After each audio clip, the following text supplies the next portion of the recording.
Buenos días, hermanos, Dios les bendiga. Y primeramente, antes de iniciar,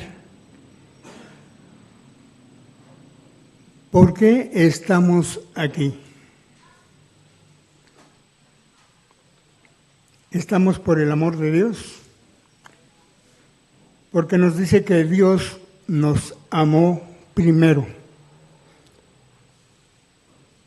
Y que en esto consiste el amor, no en que nosotros hayamos amado a Dios, sino en que Él nos amó a nosotros y envió a su Hijo como propiciación por nuestros pecados, o perdón por nuestros pecados.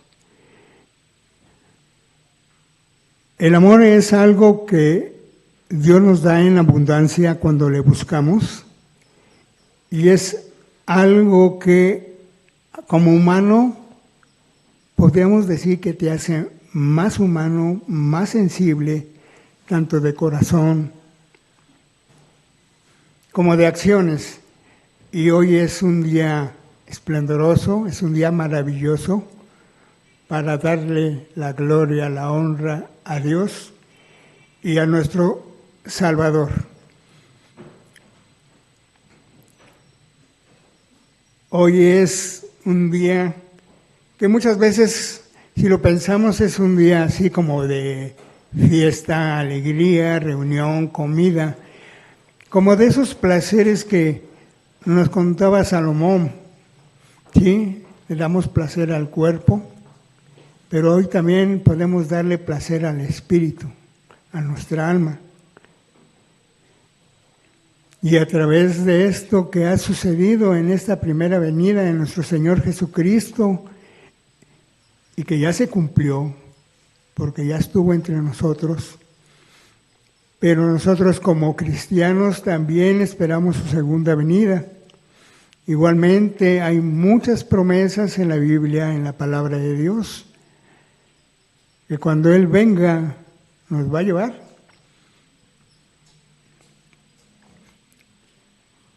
Por eso es importante que la gente entienda que tienen que recibir al Señor y que se inscriban en ese libro de la vida, que el día de mañana, en un futuro muy cercano, vamos a estar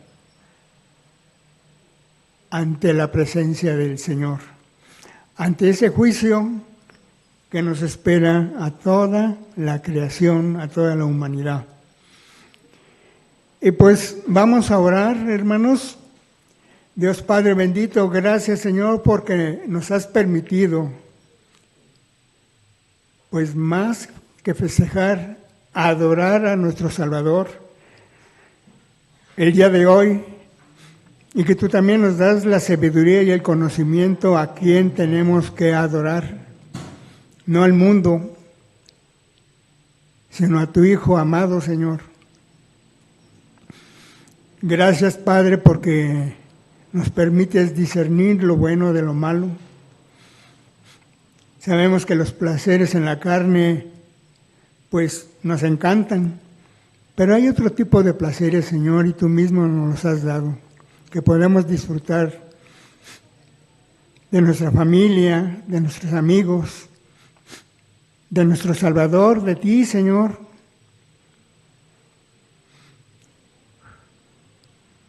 ¿Qué podemos pedirte, Padre? Y sobre todo porque te agradecemos por ese regalo que nos das diariamente, que es la vida. Y ya como hijos de Dios, pues la vida eterna. Gracias, mi Señor. Gracias, Padre, por ese envío de un regalo maravilloso, que es Cristo el Señor. Amén.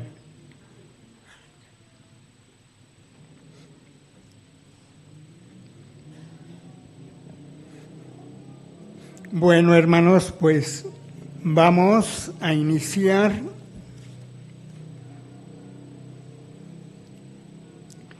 la primera venida del Señor Jesucristo. fue su encarnación y nacimiento en Belén. El propósito y el plan de Dios de la venida del Señor fue para dar honra a la palabra de Dios. Si no hubiera venido el Señor, como dice el Antiguo Testamento, la palabra de Dios no sería la verdad completa y absoluta. Acordemos que tenemos un Dios soberano, un Dios que lo que promete, Él no se puede echar, no se echa para atrás, no se contradice.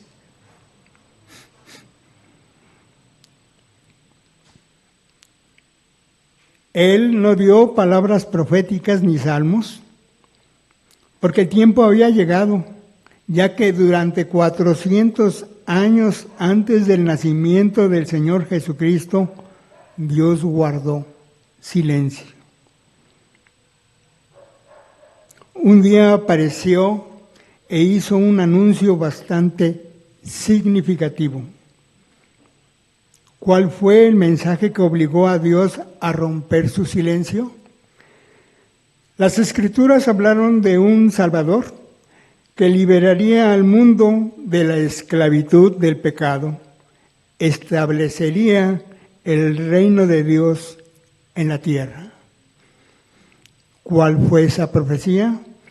En Isaías 7:14 nos profetiza: por eso el Señor les dará una señal. La Virgen concebirá y dará a luz un hijo y lo llamará Emmanuel, que es Dios con nosotros. Entonces, no es difícil de entender que cuando el Mesías finalmente llegó en la forma del pequeño bebito Jesús, nacido de una joven pobre y desconocida, también conocida como la Virgen María, la gente tenía sus dudas.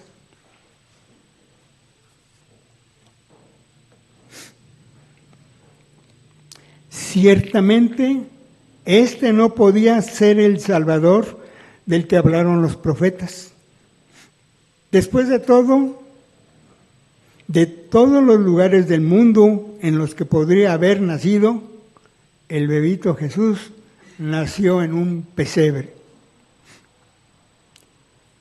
Fue ubicado en un comedero para animales y su nacimiento fue celebrado por los pastores de cabras y ovejas.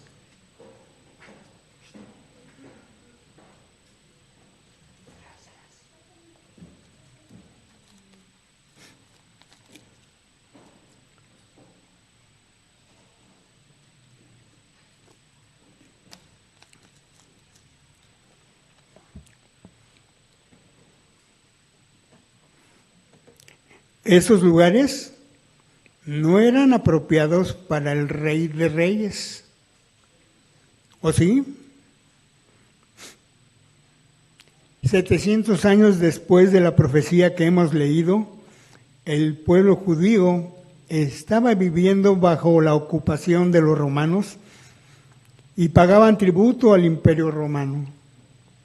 Habían pasado 400 años de silencio en el cual Dios no había hablado por medio de un profeta. Parecía que la esperanza del Mesías se había perdido. Parecía que había sido una fantasía. Hermanos, nos vamos a adentrar 1 año y medio aproximadamente antes del nacimiento de Jesucristo. Los acontecimientos que vamos a ver hoy involucran a un hombre llamado Juan el Bautista.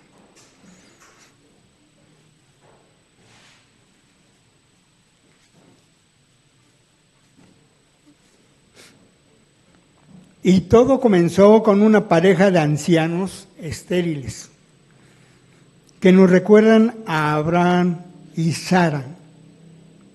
Zacarías, un sacerdote, y su esposa Elizabeth. Una descendiente del primer sumo sacerdote de Israel, Aarón. Intentaron tener un hijo durante años sin éxito. Aunque Zacarías trabajaba en el templo, puede que la pareja haya enfrentado críticas, vergüenzas y culpabilidad debido a su esterilidad. Acordemos, hermanos, que para los judíos el tener un hijo era muy importante, sobre todo si era varón. El matrimonio o la mujer que no tenía un hijo era como que muy difícil. Hoy en nuestros tiempos no hay problema. Sea niño, niña, bienvenidos.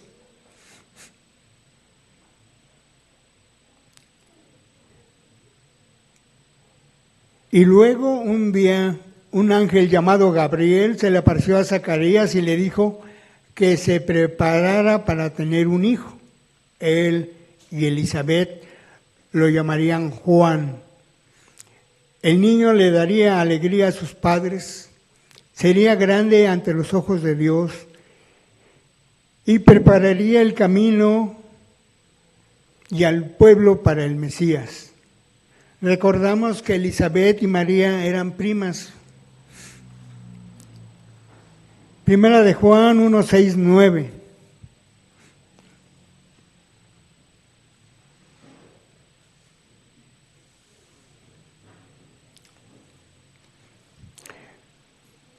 Vino un hombre llamado Juan, Dios lo envió como testigo para dar testimonio de la luz, a fin de que por medio de él todos creyeran. Juan no era la luz, sino que vino para dar testimonio de la luz. Esa luz verdadera, la que alumbra a todo ser humano, venía a este mundo.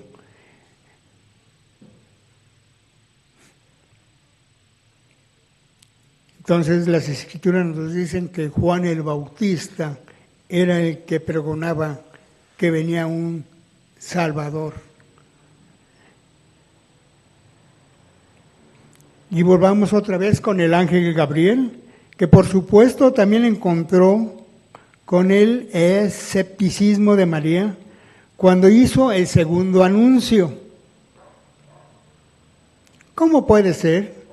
Siendo que no conozco a ningún hombre, dijo María. El ángel explicó que el Espíritu invisible de Dios, el Espíritu Santo, lo cubriría, y ese niño santo que nacerá de ti será llamado Hijo de Dios. Ella le pondría por nombre Jesús.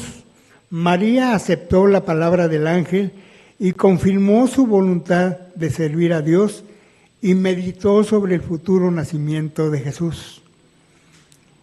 Era un tiempo oscuro para el pueblo de Dios, un tiempo de oscuridad espiritual, y es dentro de este contexto que un ángel de Dios viene a un carpintero que estaba comprometido para casarse con una joven llamada María. Pero José estaba batallando con una situación imposible. Está comprometido para casarse y resulta que su prometida está embarazada. Yo creo que para cualquier hombre esto sería como una afrenta, ¿sí?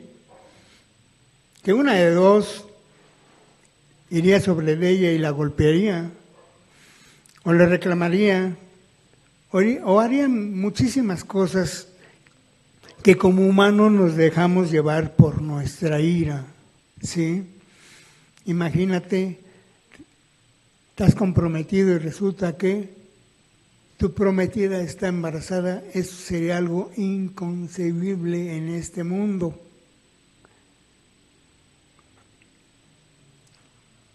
Y luego más en el pueblo judío, que era lo que les pasaba a las mujeres, las lapidaban hasta matarlas.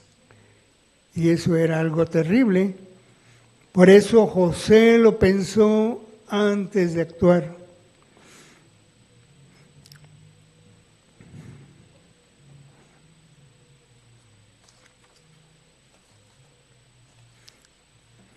Pero vamos a ver el Evangelio de Mateo 1:8-21, que nos dice, el nacimiento de Jesús, el Cristo fue así.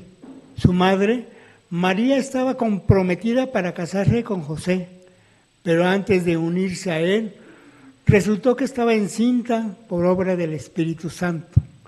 Como José, su esposo, era un hombre justo y no quería exponerla a vergüenza pública, resolvió divorciarse de ella en secreto. Pero cuando él estaba considerando hacerlo, se le apareció en sueños un ángel del Señor y le dijo: José, hijo de David, no temas recibir a María por esposa, porque ella ha concebido por obra del Espíritu Santo. Dará a luz un hijo y le pondrás por nombre Jesús, porque él salvará a su pueblo de sus pecados.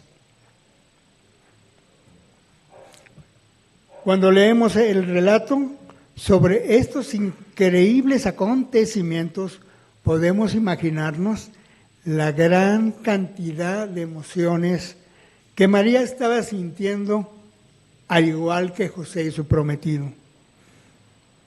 En esta historia de la Inmaculada Concepción, María demuestra que, aunque podría haber sido la candidata menos probable para ser la madre mediante la cual Dios se uniera a la humanidad,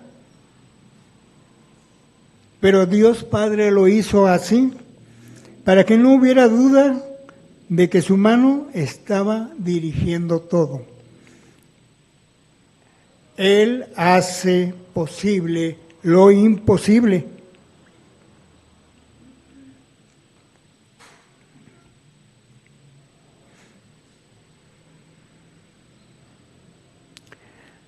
La concepción de Elizabeth, que era una mujer estéril y de edad avanzada, y de una mujer virgen llamada María.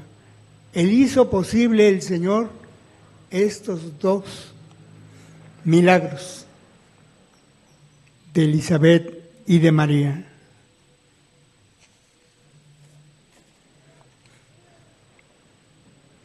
Por eso yo creo que es importante siempre pedirle a Dios en oración, sobre todo a aquellas personas que posiblemente quieren tener un hijo, que le pidan a Dios que le tengan confianza porque Él tiene sus tiempos. Y a lo mejor no te lo va a dar ahorita que eres joven, no sabemos, 40, 60, 80, 90, y es lo que nos dice la Biblia. Ellos tenían más de 90 años, muchos de ellos, y tuvieron ese milagro del Señor de tener un hijo. Y la verdad sí es para alegría de sus padres. Y aquí tenemos una pareja reciente que su bebé acaba de cumplir 1 año, Natanael.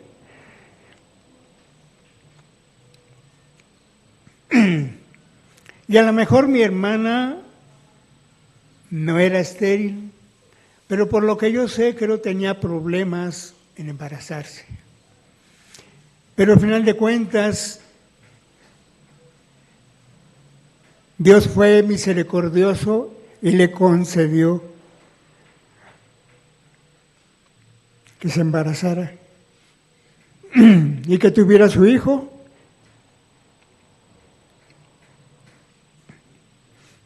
Y ahorita se alegran con él.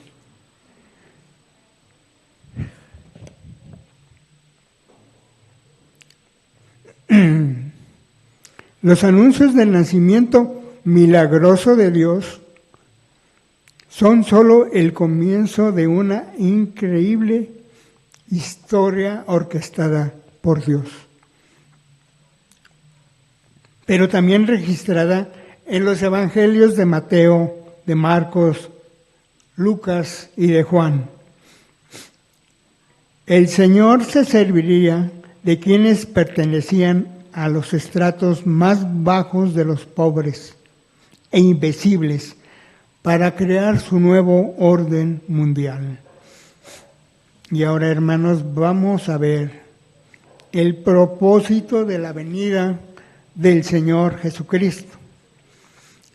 Número 1, para dar honra a la palabra de Dios. Si no hubiera venido el Señor, como dice el Antiguo Testamento, la palabra de Dios no sería la verdad completa y absoluta. Cristo tuvo que venir para cumplirse las profecías del Antiguo Testamento.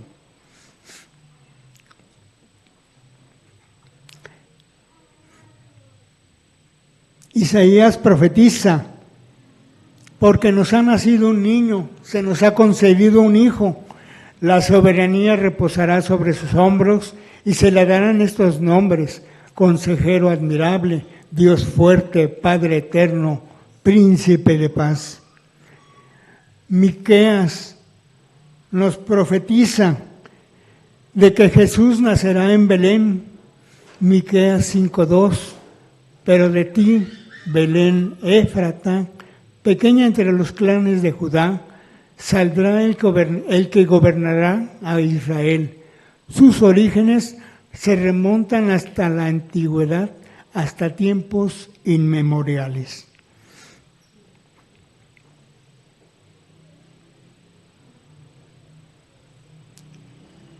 Isaías nos profetiza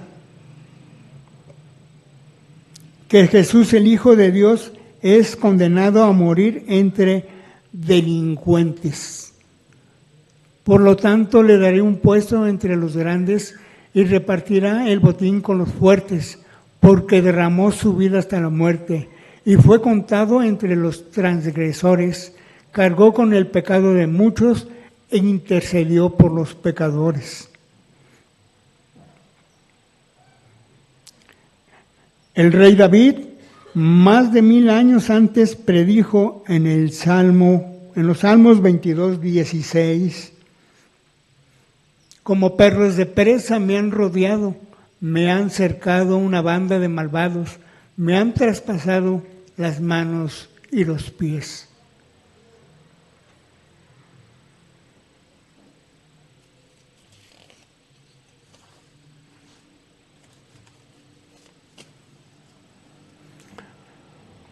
Nuevamente, los salmos fueron los primeros que predijeron la resurrección y la victoria final de Jesús sobre la muerte. Salmo 16:10: no dejarás que mi vida termine en el sepulcro, no permitirás que sufra corrupción tu siervo fiel.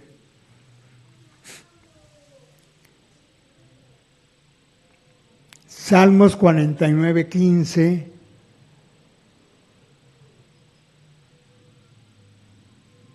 pero Dios me rescatará de las garras del sepulcro y con él me llevará.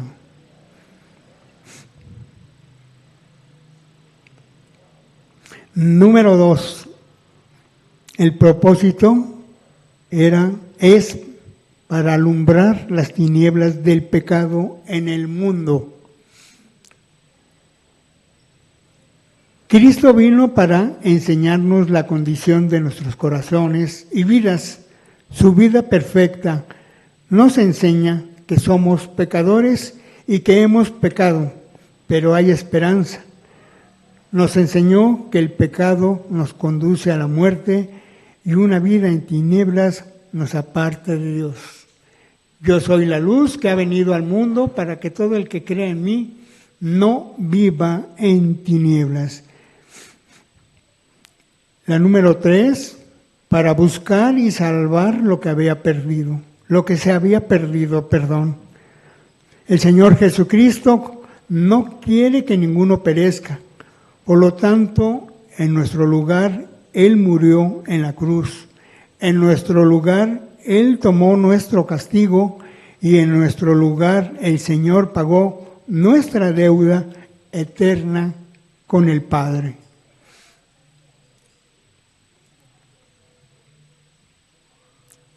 Lucas 19:10 nos dice, porque el Hijo del Hombre vino a buscar y a salvar lo que se había perdido.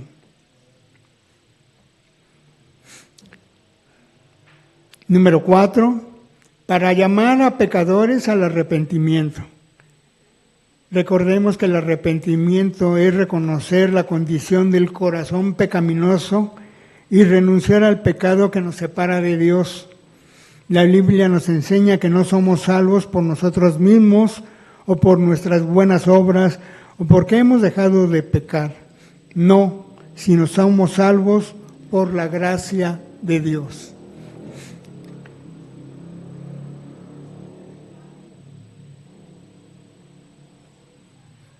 Mateo 9:13.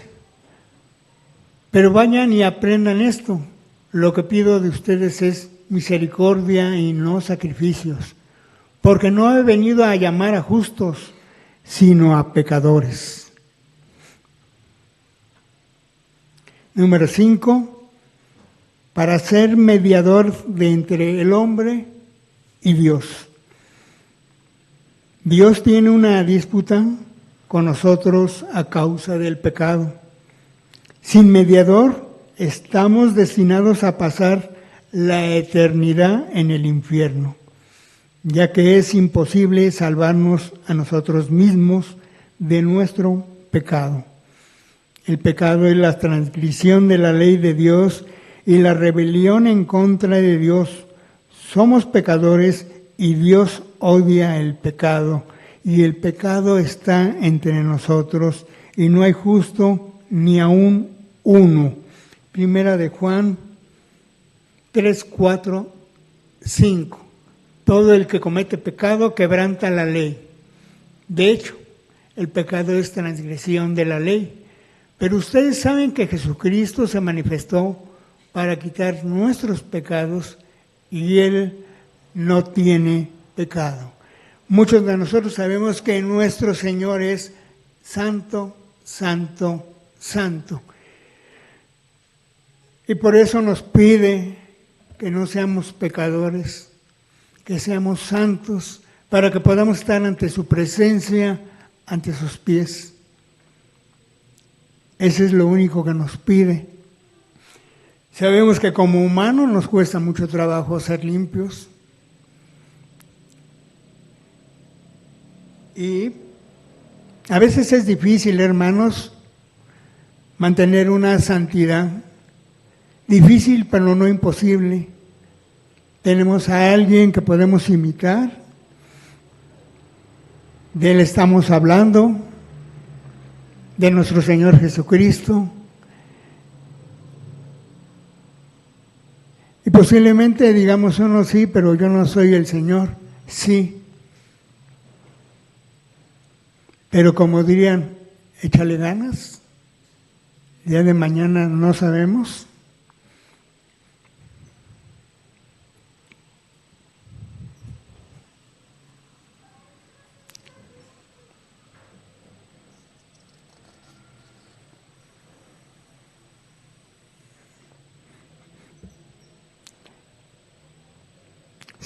Sexto, salvar a la humanidad a través de su muerte.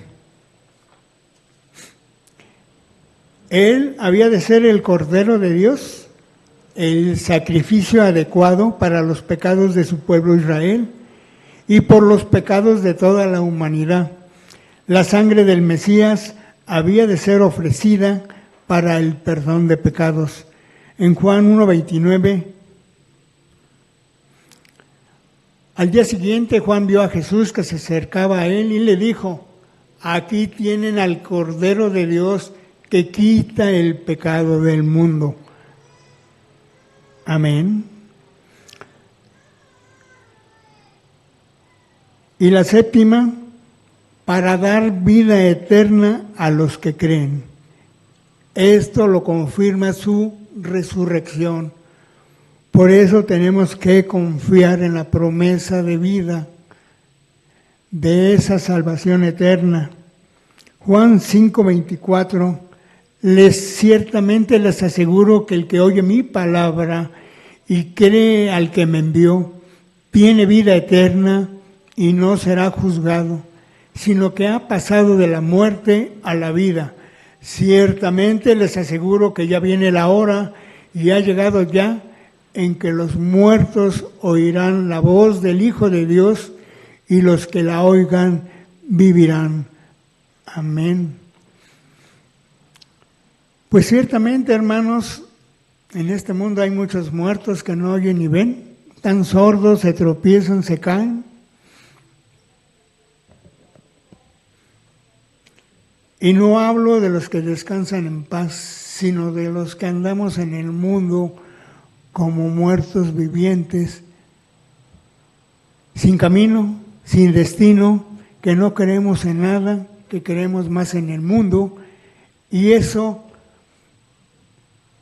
pues, lo único que nos lleva es realmente a morir en alma y en espíritu. Y también en cuerpo, porque pues al final de cuentas no somos eternos, nuestro cuerpo tiene cierto límite.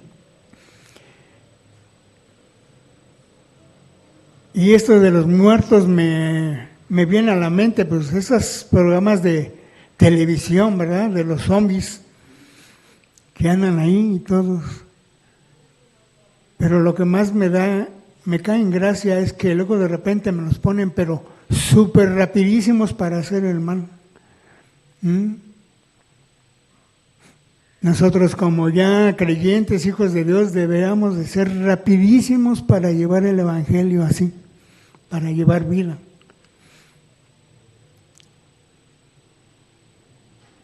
Y yo creo y reconozco que muchos de nosotros que venimos hoy a honrar y adorar al Señor, pues tenemos asegurada esa vida eterna.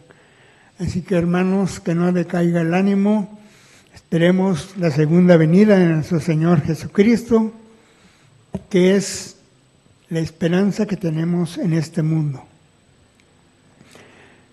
Nadie tiene la capacidad o el poder para dar este regalo tremendo y maravilloso, sino Jesucristo, el Hijo de Dios.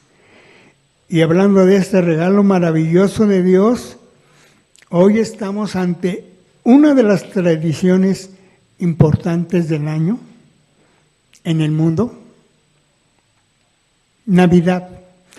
Una tradición que se festeja por las familias en todo el mundo, donde se celebra y se comparte la cena, regalos, recuerdos,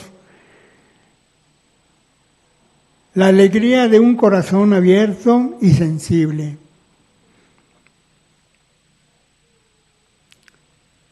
Las piñatas que nos recuerdan nuestra niñez.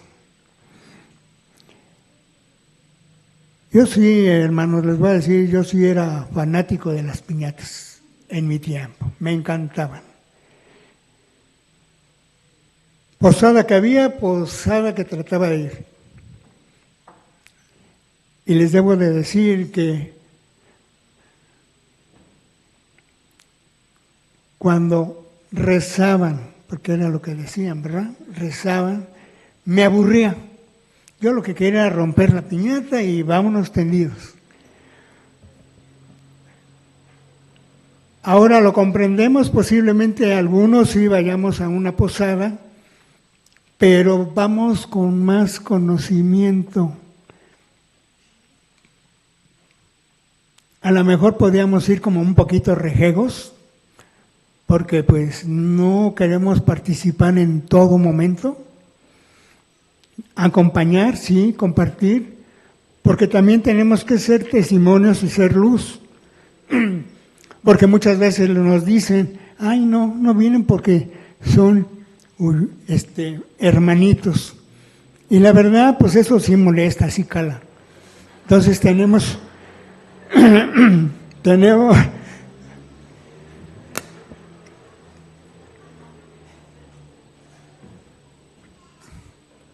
Tenemos que acompañar, hermanos, a lo mejor no participes en todo, pero sí acompaña. Otras de las cosas que me acuerdo es cuando se arrullaba al niñito Dios, ¿no? Bueno, eso, pues está bien. Pero al final de cuentas estamos adorando a un ídolo que Dios dice que no lo adoremos, porque pues viene de manos humanas. Y el niñito Dios, pues sí, está fabricado por manos humanas, incluso ahora ya está, creo que por máquinas para salir más producción en esta época. Pero sí, efectivamente me acuerdo porque ponían dulces, les dábamos un beso y agarrábamos el dulce que queríamos, un cacahuate, un chocolate, en fin. Sí, era bonito, por eso me llamaba mucho la atención. Pero hoy me trato de abstener, acompañar, pero no participar. Y prefiero mejor darle la honra al Señor y venir a adorarlo aquí, que estar por otros lados buscando alguna dirección para podernos reunir.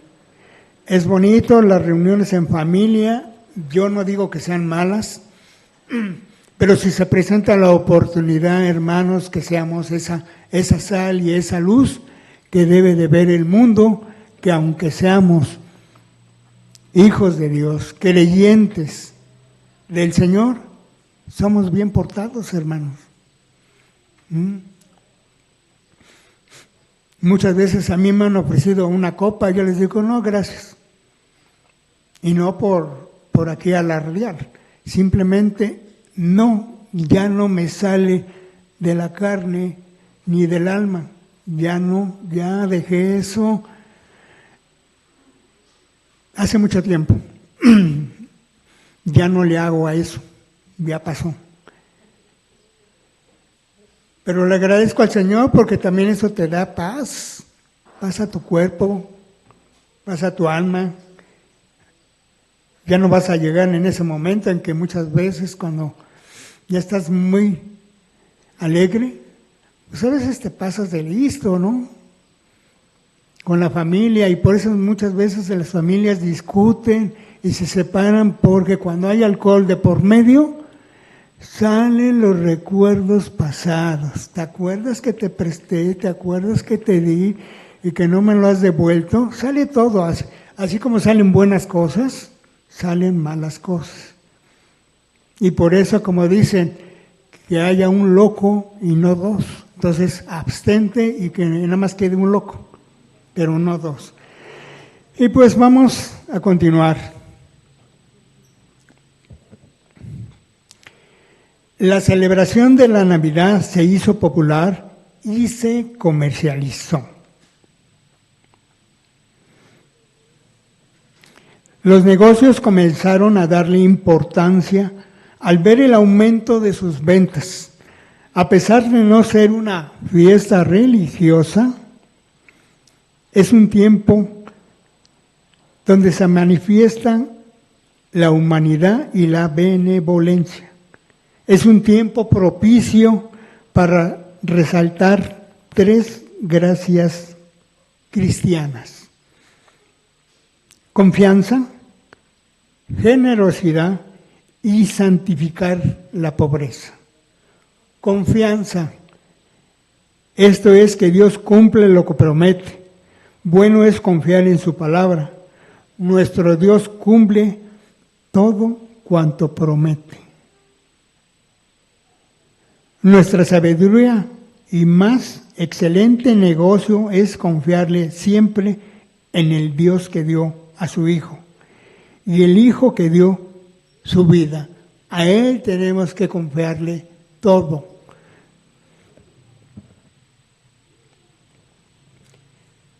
Generosidad.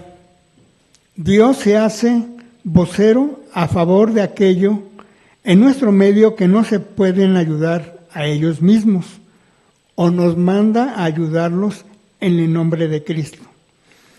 Es una obligación como cristiano dar a otros de lo que Dios nos da o nos ha dado. El prójimo necesita de mi ayuda. tanto como yo de la suya.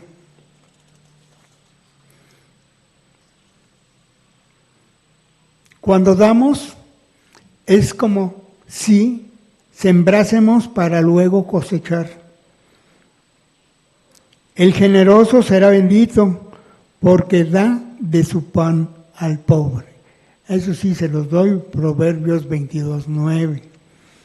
Generoso es un concepto netamente divino y por demás amplio. Y la época de Navidad es la más propicia para dar y sobre todo al necesitado. Y la tercera, santificó la pobreza y dio a luz a su hijo primogénito y lo envolvió en pañales y lo acostó en un pesebre porque no había lugar para ellos en el mesón.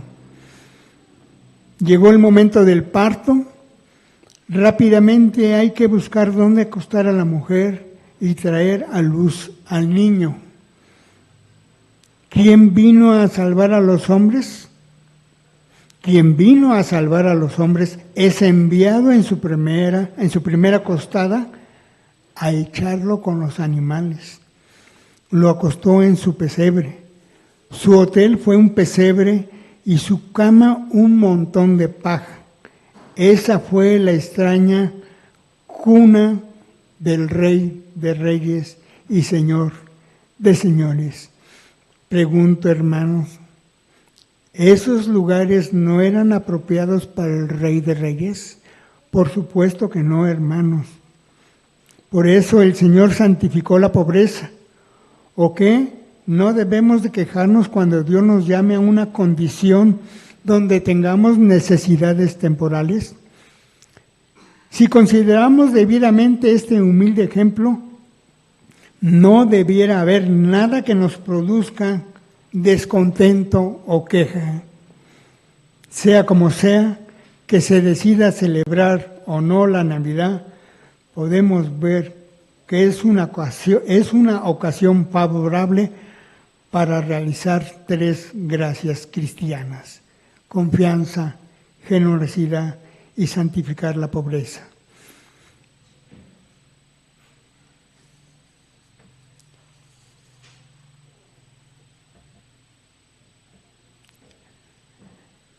Es importante tener todo lo que nos enseña la palabra de Dios,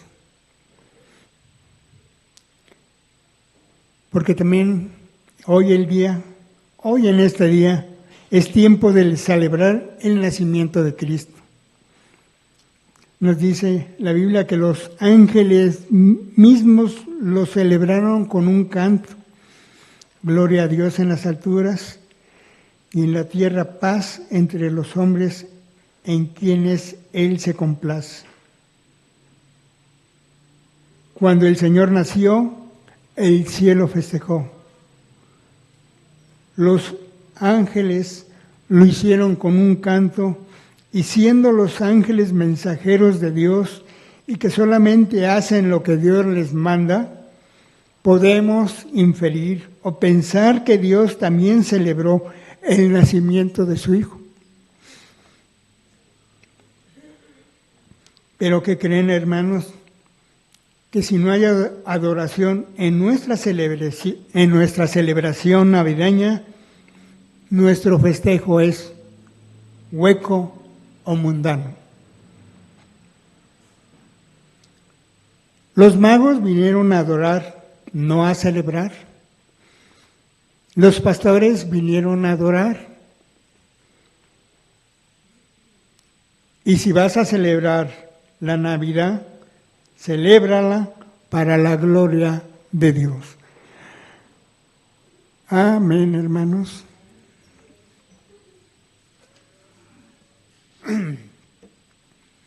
Pues con este amén doy gracias que Dios me permitió compartir este mensaje de Navidad. Y no olvidemos a quien alabamos, a quien adoramos. Y voy a orar por este tiempo que ya terminó. Dios Padre bendito, pues gracias Señor porque tú has puesto en el corazón de mis hermanos el venir a aprender, a entender más de tu palabra, a adorar, a celebrar, a alabarte, Padre. Porque eso es lo que tú nos pides, Señor. No nos pides regalos, Señor. Lo único que nos pides es que seamos obedientes, humildes, y que hagamos tu palabra y que creamos en la verdad. Y que en su caso, pues tenemos la gloria, la alabanza. En todo momento, Señor, y que seamos testimonios de tu luz a aquellos que viven todavía en la oscuridad, a aquellos que se esconden. Y pues gracias, Señor, y nuevamente, Señor, te damos gracias por la congregación, por mis hermanos. Y te pedimos, Señor, que estés con ellos en todo momento, en esa cena que van a compartir con su familia, en esos regalos que han sido dados con generosidad y que sabemos que todo viene de ti, Padre. Te damos gracias por ese regalo que es la vida eterna. Te damos gracias por el Hijo que mandaste, Señor, para iniciar todo. Y pues, Señor, te damos gracias por nuestras vidas. Sigue transformándonos, Señor. Sigue edificándonos, Padre, para que el día de mañana podamos ser buenos hijos de Dios, de acuerdo a tu voluntad y a tu propósito. Gracias en el nombre bendito de nuestro Señor Jesucristo. Amén. Gracias, hermanos. Y sobre todo, gracias a Dios.